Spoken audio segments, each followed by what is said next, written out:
जय श्री कृष्ण। भक्तों, जन्माष्टमी पर अगर आपने यह उपाय कर लिया तो मैं ईश्वर की सौगंध खाता हूं, आपके घर से गरीबी दूर भाग जाएगी, आप रातों रात मालामाल हो जाएंगे। मैं भगवान कृष्ण की सौगंध खाता हूं। इस वीडियो को अंत तक देखें। आपका भाग्य ना चमक जाए तो मुझे बताना, लेकिन वीडियो पूरा ही देखना। एक लाइक जरूर करें।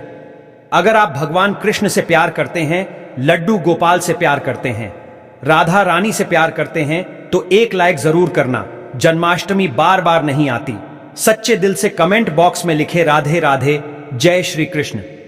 दोस्तों, पंचांग के अनुसार इस साल भाद्रपद माह के कृष्ण पक्ष की अष्टमी तिथि की शुरुआत 26 अगस्त की रात 3:39 पर होगी। 27 अगस्त रात 2:19 पर इसका समापन होगा। ऐसे में 26 अगस्त 2024 के दिन कृष्ण जन्माष्टमी का व्रत रखा जाएगा। हर साल भाद्रपद मास के कृष्ण पक्ष की अष्टमी तिथि को कृष्ण जन्माष्टमी के रूप में मनाया जाता है। द्वापर में श्री कृष्ण परम पुरुषोत्तम भगवान का जन्म भाद्रपद की अष्टमी तिथि रोहिणी नक्षत्र और चंद्रमा वृषभ राशि में मध्य रात्रि में हुआ। उनके जन्म लेते ही दिशाएं स्वच्छ व प्रसन्न एवं समस्त पृथ्वी मंगलमय हो गई थी। विष्णु के अवतार श्री कृष्ण के प्रकट होते ही जेल की कोठरी में प्रकाश फैल गया। कृष्ण के प्राकट्य से स्वर्ग में देवताओं की धून दुबिया अपने आप बज उठी तथा सिद्ध और चारण भगवान के मंगलमय गुणों की स्तुति करने लगे। दोस्तों, जन्माष्टमी व्रत का महत्व। शास्त्रों में जन्माष्टमी के व्रत को 1000 एकादशी व्रत के समान माना गया है। 100 बार गंगा स्नान करने का जो पुण्य मिलता है, मात्र जन्माष्टमी का व्रत करने से प्राप्त हो जाता है। जाप का अनंत गुना फल देने वाला जन्माष्टमी के दिन ध्यान, जाप और रात्रि जागरण का विशेष महत्व है। इसीलिए जन्माष्टमी की रात में जागरण करके भगवान के भजन कीर्तन करने चाहिए। भविष्य पुराण में इस व्रत के संदर्भ में उल्लेख है कि जिस घर में यह देव का व्रत किया जाता है, वहां अकाल मृत्यु, गर्भपात, किसी भी मां के बच्चे गर्भ में नहीं मरते, गर्भ ठहरता है। वैधव्य, दुर्भाग्य तथा कलह नहीं होती। जो एक बार भी इस व्रत को करता है, उसे श्री कृष्ण का आशीर्वाद प्राप्त होता है। वो प्राणी संसार के सभी सुखों को भोग कर विष्णु लोक में निवास करता है। जन्माष्टमी पूजन विधि। हिंदू धर्म में भगवान श्री कृष्ण की पूजा सभी संकटों से निकालकर सुख, समृद्धि और सौभाग्य का वरदान देने वाली मानी गई है। जन्माष्टमी के दिन प्रातः जल्दी उठकर स्नान आदि से निवृत्त होकर स्वच्छ वस्त्र धारण करें। इसके बाद पूर्व या उत्तर की ओर मुख्य करके व्रत का संकल्प लें। अगर नॉर्थ ईस्ट में भगवान कृष्ण को लगाया जाए तो आप अपने जीवन में धर्म युद्ध में खड़े हैं, कर्म क्षेत्र में खड़े हैं, तो वहां आपकी जीत सुनिश्चित है और आपकी जितनी भी परेशानियां हैं उन्हें कान्हा दूर कर देते हैं। माता देवकी और भगवान श्री कृष्ण की मूर्ति या चित्र पालने में स्थापित करें। पूजन में देवकी, वासुदेव, बलदेव, नंद, यशोदा आदि देवताओं के नाम जपें। रात्रि में 12 बजे के बाद श्री कृष्ण का जन्मोत्सव मनाएं। दोस्तों, जन्माष्टमी पर कान्हा को पीले चंदन या फिर केसर का तिलक जरूर लगाएं। साथ ही साथ उन्हें मोर का मुकुट और बांसुरी जरूर अर्पित करें। लड्डू गोपाल को पंचामृत से अभिषेक कराकर भगवान को नए वस्त्र अर्पित करें एवं झूला झुलाएं। तुलसी डालकर माखन मिश्री व धनिये की पंजीरी का भोग लगाएं। तत्पश्चात आरती करके प्रसाद को वितरित करें। दोस्तों, कृष्ण जन्माष्टमी कब है? पंचांग के अनुसार इस साल भाद्रपद माह के कृष्ण पक्ष की अष्टमी तिथि की शुरुआत 26 अगस्त की रात 3:39 पर होगी। 27 अगस्त रात 2:19 पर इसका समापन होगा। ऐसे में 26 अगस्त 2024 के दिन कृष्ण जन्माष्टमी का व्रत रखा जाएगा। कृष्ण जन्माष्टमी की पूजा मध्य रात्रि की जाती है। इसीलिए इस साल भगवान श्री कृष्ण का जन्मोत्सव 26 अगस्त 2024 सोमवार को मनाया जाएगा। दोस्तों, चलिए जानते हैं जन्माष्टमी पर श्री कृष्ण की जन्म कथा। दोस्तों, जन्माष्टमी की यह कथा चुपके से भी सुनने से समस्त तकलीफें, बीमारियां सब समाप्त हो जाती हैं। पितृदोष, मंगल दोष, काल सर्प दोष, शनि दोष तुरंत ठीक हो जाते हैं। आइए सुनते हैं जन्माष्टमी की कथा। दोस्तों, पौराणिक कथाओं के अनुसार भाद्रपद महाकृष्ण पक्ष की अष्टमी तिथि को भगवान कृष्ण ने माता देवकी की 8वीं संतान के रूप में जन्म लिया था।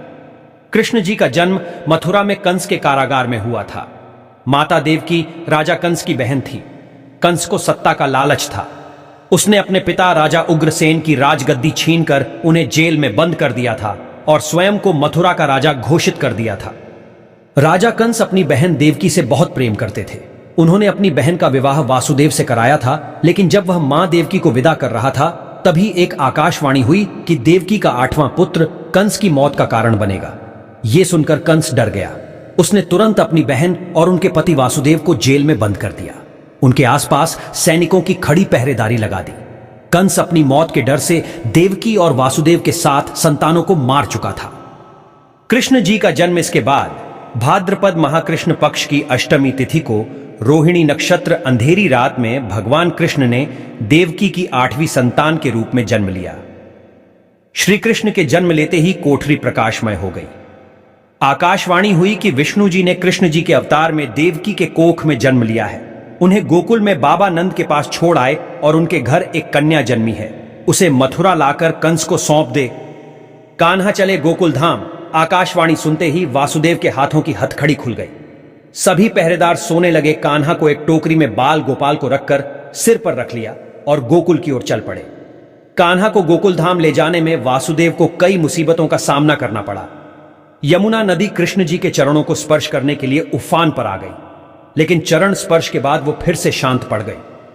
वो कान्हा को बाबा नंद के पास छोड़ आए और गोकुल से कन्या को लेकर वापस लौट आए। जेल अपने आप बंद हो गया और उनके हाथों में हथकड़ियां लग गई। कन्या के रोने की आवाज सुनते ही सभी पहरेदार उठ गए। कंस बंदीगृह आया। वो कन्या को देवकी और वासुदेव की 8वीं कन्या समझ उसे मारने चला, लेकिन वो आकाश में उड़ गई और फिर से आकाशवाणी हुई कि कंस को मारने वाला अब इस दुनिया में पैदा हो चुका है। बाबा नंद और उनकी पत्नी मां यशोदा ने कृष्ण जी का पालन पोषण किया। राजा कंस ने कृष्ण जी का पता लगाकर उन्हें मारने की खूब कोशिश की, लेकिन कंस की सारी कोशिशों विफल हुई और कृष्ण जी को कोई मार नहीं सका। अंत में श्री कृष्ण ने कंस का वध किया। राजा उग्रसेन को फिर मथुरा की राजगद्दी सौंप दी। इस तरह से जन्माष्टमी की व्रत कथा पूरी हुई। दोस्तों, आगे बढ़ने से पहले कमेंट बॉक्स में अपनी राशि भी डाल दीजिएगा। यदि हमारे पास कोई उपाय होगा तो वो आकर हम आपके कमेंट के रिप्लाई में बता देंगे। दोस्तों, जन्माष्टमी पर भूल कर भी ना करें। ये गलतियां तुलसी को लेकर ना करें। ये गलती जन्माष्टमी के दिन भूल कर भी तुलसी की पत्तियां तोड़ने से बचना चाहिए। दरअसल शास्त्रों में कहा गया है कि कृष्ण भगवान विष्णु के अवतार हैं और उन्हें तुलसी अति प्रिय है। ऐसे में इस दिन तुलसी की पत्तियां नहीं तोड़नी चाहिए। जन्माष्टमी से पहले आप तुलसी तोड़कर रख लें। बिना तुलसी के जन्माष्टमी का पर्व अधूरा है। भगवान कृष्ण किसी भी ऐसे भोग को स्वीकार नहीं करते जिसमें तुलसी पत्र ना पड़ा हो। ऐसा भोग पाप के समान होता है, जहरीला माना जाता है। चावल खाना, ये बात तो सभी जानते हैं कि एकादशी के दिन चावल नहीं खाने चाहिए, लेकिन बहुत ही कम लोग जानते हैं कि जन्माष्टमी के दिन भी चावल को खाना वर्जित होता है। चाहे आप व्रत रखें या ना रखें, लेकिन जन्माष्टमी के दिन चावल खाना शुभ नहीं माना जाता। तामसिक भोजन, जन्माष्टमी के दिन तामसिक भोजन वर्जित माना जाता है। ऐसे में इस दिन मांस, मदिरा, प्याज और लहसुन नहीं खाना चाहिए। इस दिन गलती से भी लहसुन प्याज का खाना कभी मत बनाना, क्योंकि राहु केतु के कारण ही लहसुन प्याज की उत्पत्ति हुई है और भगवान विष्णु और राहु केतु के बीच में भीषण शत्रुता होती है।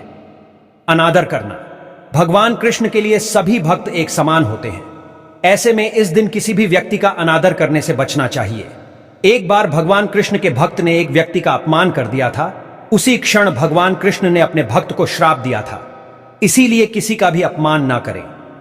गाय को सताना, गाय भगवान कृष्ण को बहुत ही प्रिय है, क्योंकि कृष्ण अवतार में उनका पालन पोषण एक ग्वाले के घर में हुआ था। ऐसे में जन्माष्टमी के दिन किसी भी गाय और बछड़े को भूल कर भी नहीं सताना चाहिए। भगवान कृष्ण गाय को सबसे प्रिय मानते हैं। गाय माता को सबसे ज्यादा प्यार करते हैं। इसीलिए गाय को इस दिन रोटी, फल वगैरह मिठाई अवश्य खिलाएं। जन्माष्टमी के दिन केवल सात्विक खाना खाएं। जन्माष्टमी व्रत में दूध और दही जरूरी है। व्रत के दौरान ताजे फलों के शेक, लस्सी, छाछ या दूध का मजा ले सकते हैं। नारियल पानी पी सकते हैं। जन्माष्टमी के दिन पेड़ों को काटना भी अशुभ माना जाता है।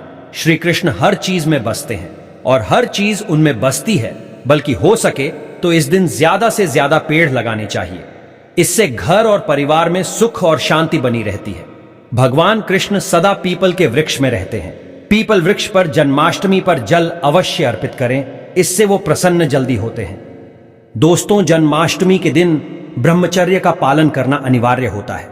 इस दिन पूरे पवित्र मन तन से भगवान की पूजा करनी चाहिए। कम से कम इस दिन पत्नी से दूर रहना चाहिए।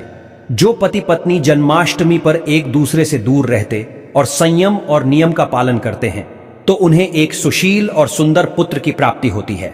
ऐसे बालक का मुख भगवान कृष्ण की तरह होता है और शरीर भगवान कृष्ण की तरह कोमल होता है। जो लोग इस दिन व्रत रखते हैं तो उन्हें रात में 12 बजे से पहले अपना व्रत नहीं खोलना चाहिए। उससे पहले व्रत खोलने से पूजा का फल नहीं मिलता है और व्रत भी अधूरा माना जाता है। जन्माष्टमी पर करें इन मंत्रों का जाप, भगवान कृष्ण की कृपा से आपकी समस्त गरीबी दूर हो जाएगी। आप धनवान हो जाएंगे, मालामाल हो जाएंगे। आपके घर में राधा रानी की कृपा बरसेगी, माता लक्ष्मी की कृपा बरसेगी। दोस्तों, श्री कृष्ण मंत्र ओम क्लीम कृष्णाय नमः।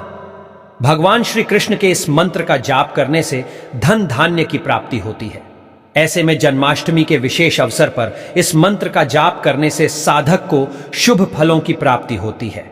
हरे कृष्णा कृष्णा कृष्णा हरे हरे, हरे राम राम राम हरे हरे करने से भगवान कृष्ण के कान खड़े हो जाते हैं।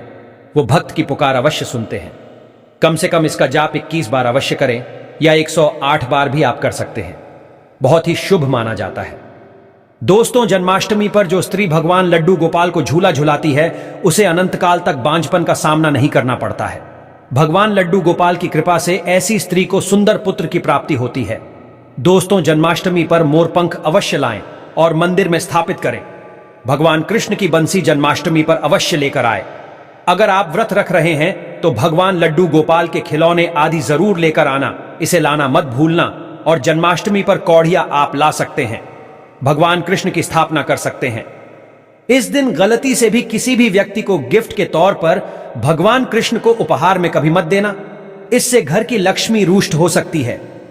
जन्माष्टमी पर सोने, चांदी, तांबा, पीतल की खरीदारी कर सकते हैं, शुभ माना जाता है। जन्माष्टमी पर पालना अवश्य लेकर आना, इसमें लड्डू गोपाल जी झूला झूलेंगे। दोस्तों, जन्माष्टमी पर तुलसी माता के सामने भगवान कृष्ण के 4 नाम जैसे गोपाला, गोविंदा, देवकी नंदन और दामोदर पुकारे और साथ ही ओम नमो भगवते वासुदेवाय नम मंत्र का जाप करें। ऐसा करने से सभी समस्याएं दूर हो जाएंगी। माता तुलसी आपके घर को धन धान्य से भर देंगी। जन्माष्टमी के दिन भोग में मक्खन के साथ तुलसी दल जरूर डालें और वो भगवान कृष्ण को अर्पित करें। दोस्तों, जन्माष्टमी के शुभ अवसर पर करें नमक का विशेष उपाय। दोस्तों, मैं ईश्वर की सौगंध खाता हूं। नमक का यह उपाय करने से आपके समस्त पाप नष्ट हो जाएंगे, गरीबी दूर हो जाएगी, आपकी नौकरी लग जाएगी। संतान प्राप्त हेतु व्यापार चलाने के लिए भी यह उपाय जरूर करें। दोस्तों, हम भी नमक का यह उपाय जरूर करते हैं। मैं ईश्वर की सौगंध खाता हूं। अगर आपने यह उपाय कर लिया तो आपको करोड़पति होने से कोई नहीं रोक पाएगा। भगवान कृष्ण का विशेष आशीर्वाद मिलेगा। आइए जानते हैं नमक का विशेष उपाय। दोस्तों, उपाय है एक नमक का पैकेट, 50 ग्राम सूखी लाल मिर्च, 500 ग्राम चावल, 100 ग्राम उड़द की दाल, 250 ग्राम आटा और 11 रुपए की दक्षिणा तथा एक पानी की बोतल और 5 रुपए के काले तिल। बस इतनी सी सामग्री एक थैली में एकत्रित कर ले। दोस्तों, उसके बाद किसी भी गरीब बुजुर्ग या गरीब महिला को चुपके से दान दे दे और पीछे मुड़कर ना देखे, घर को वापस चले आए। दोस्तों, आप यकीन मानो, गुरु परंपरा से प्राप्त यह महा उपाय आपकी काया पलट कर रख देगा। दिन दुगनी रात चौगुनी, आप तरक्की करेंगे। दोस्तों, ये उपाय हम भी जरूर करते हैं। महापुस्तक और शास्त्रों में लिखा महा उपाय आज हम आपको बता रहे हैं। यह उपाय जन्माष्टमी के दिन जरूर करें। मैं ईश्वर की सौगंध खाता हूं, आपका भाग्य उदय हो जाएगा। दोस्तों, यह उपाय मैं हर जन्माष्टमी के दिन जरूर करता हूं। आप भी यह मौका हाथों से मत जाने देना। दोस्तों, आप जानते हैं लड्डू गोपाल के 7 प्रिय भोग कौन कौन से? भगवान कृष्ण को लड्डू गोपाल को 56 भोग से भी ज्यादा प्रिय है। यह 7 भोग, इन 7 भोगों के आगे 56 भोग कुछ भी नहीं। 56 भोग आप अपनी इच्छा अनुसार बना सकते हैं, परंतु यह 7 भोग श्री कृष्ण को अत्यंत प्रिय है। जन्माष्टमी के दिन भक्त भगवान श्री कृष्ण जी को लड्डू गोपाल जी को प्रसन्न करने के लिए 56 भोग समर्पित करते हैं। 56 तरह के पकवान बनाए जाते हैं और भगवान श्री कृष्ण जी को समर्पित किए जाते हैं। तो अगर आप 56 भोग समर्पित करते हैं तो इससे अच्छा तो कुछ है ही नहीं। 56 भोग हो सके तो आप जरूर समर्पित करें, लेकिन अगर आपके पास इतना समय और सामर्थ्य नहीं है कि आप 56 भोग समर्पित कर पाए तो फिर ऐसे में क्या करें जिससे कि हमारे कृष्ण भगवान, हमारे लड्डू गोपाल प्रसन्न हो जाए। देखिए, 56 भोग के समान ही 7 चीजें हैं जो लड्डू गोपाल जी को अति प्रिय है। तो हम वो 7 चीजें लड्डू गोपाल जी को भोग स्वरूप समर्पित करेंगे जो उन्हें अति प्रिय है, ताकि उन्हें 56 भोग जितना ही आनंद प्राप्त हो। अब हम जानेंगे कि वो कौन सी 7 चीजें हैं जो 56 भोग के समान ही भगवान श्री कृष्ण जी को प्रिय है। अगर हम वो 7 चीजें भगवान कृष्ण जी को भोग स्वरूप समर्पित करते हैं तो हमें 56 भोग के समान ही फल प्राप्त होता है। सबसे पहले तो जन्माष्टमी के दिन जब आप लड्डू गोपाल जी को भोग समर्पित करें तो कोशिश करें कि आप अपने घर पे बनी हुई चीजों का भोग समर्पित करें। बाहर की मिलावटी चीजों से बचने की कोशिश करें। और लड्डू गोपाल जी को जो चीज सबसे ज्यादा प्रिय है, हमारे कृष्ण कन्हैया लाल को जो चीज सबसे ज्यादा प्रिय है वो है माखन मिश्री। तो जन्माष्टमी के दिन आप लड्डू गोपाल जी के लिए मक्खन जरूर बनाएं और हो सके तो मक्खन घर पर ही बनाएं। 1 दिन की मलाई या 2 दिन की मलाई आप ले लीजिए और उससे आप अपने लड्डू गोपाल जी के लिए मक्खन बना लीजिए। तो देखिए यहां पर मैंने मक्खन बना लिया है और मक्खन में मिश्री डालकर अब हम लड्डू गोपाल जी को माखन मिश्री का भोग समर्पित करेंगे। तो पहले नंबर पर तो माखन मिश्री है, दूसरे नंबर पर फिर हम मेवे का भोग समर्पित करेंगे। आप मेवा पाक बना सकते हैं, मेवे की बर्फी बना सकते हैं, या जो 5 तरह के मेवे 7 तरह के मेवे इकट्ठे करके लड्डू गोपाल जी को भोग स्वरूप समर्पित कर सकते हैं। जन्माष्टमी को आप मेवे का भोग जरूर समर्पित करें भगवान श्री कृष्णन जी को। इसके साथ ही देखिए जन्माष्टमी के दिन धनिया पंजीरी आप जरूर बनाएं। घर पर ही धनिया को भून ले, उसमें मीठा मिलाएं, ड्राई फ्रूट्स मिलाएं और धनिया पंजीरी बनाएं। धनिया पंजीरी का भोग भी भगवान श्री कृष्ण जी को अति प्रिय होता है और धनिया पंजीरी के भोग के बिना जन्माष्टमी के व्रत का पारण नहीं किया जाता है। तो धनिया पंजीरी का आप भोग जरूर समर्पित करें। इसके साथ ही देखिए पंचामृत का भोग आप जरूर समर्पित करें।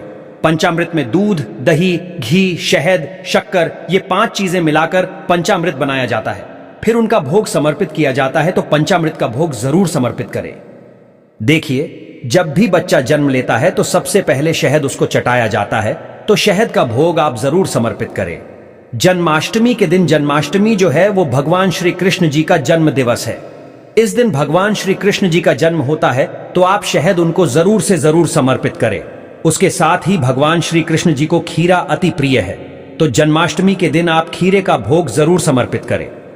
और देखिए तुलसी भगवान श्री कृष्ण जी को अति प्रिय है। तुलसी के बिना भगवान श्री कृष्ण जी कोई भोग स्वीकार नहीं करते हैं। तो जो भी आप भोग भगवान को समर्पित करेंगे उसमें आप तुलसी जरूर रखें। तुलसी आप 1 दिन पहले ही तोड़ के रखें। जन्माष्टमी के दिन तुलसी नहीं तोड़नी है। 1 दिन पहले ही आप तोड़ के रख ले ताकि जन्माष्टमी के दिन जब आप भगवान श्री कृष्ण जी को लड्डू गोपाल जी को भोग समर्पित करेंगे तो उसमें आप तुलसी जरूर रख दें। फ्रेंड्स, ये 7 वो भोग है जो भगवान श्री कृष्ण जी को अति प्रिय है।